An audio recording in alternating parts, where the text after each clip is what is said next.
I've had cerebral palsy from birth. It affects my walking and affects the use of my limbs. Cost of living crisis. Last winter, there were points where I was asking my PAs to leave me a blanket instead of putting the heating on.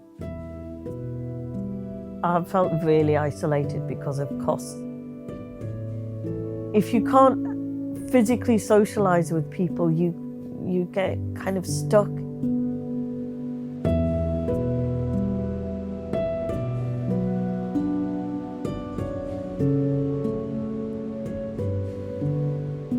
I live alone and I've lived in my own house for around about 10, 11 years. Monthly bill for my gas and electric was around £80 a month. It's now jumped to well over £200 a month, and that's a big chunk of my income given that I only work part-time.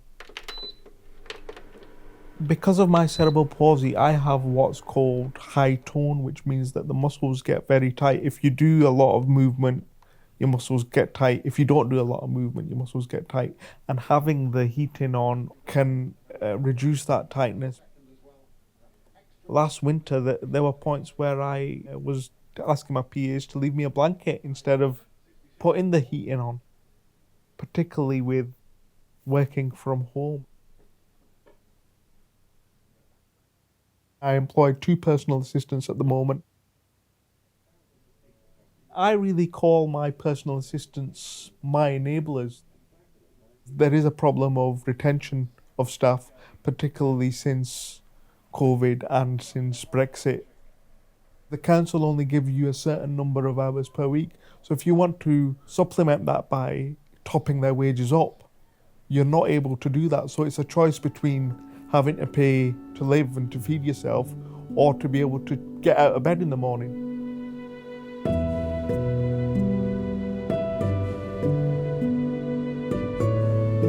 I felt really isolated because of costs. You get kind of stuck in not wanting to get up in the morning because you've got no one to get up in the morning to meet. By being vision impaired, I mean that I've got very little light and dark perception.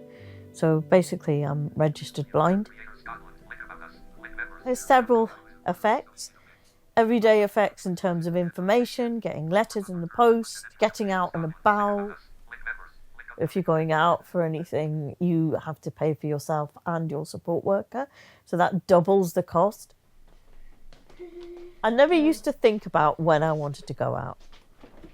I used to go out nearly like once a week, twice a week.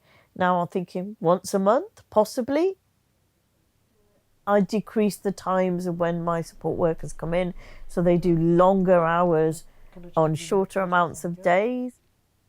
That makes me quite lazy. I just think, well, if no one's coming in and I'm not bothered to get up, I mean, you get quite depressed about it and you get quite down, and I think you get really lonely. Sandy is a musician. And we met up through working creatively together. When I first moved up to Scotland, there was the 2 of us, and about within 2 months of moving up here, he sadly passed away. He had cancer. So you don't have that thing of an evening when you can just sit down and talk to somebody and say, I've had a really rubbishy day today.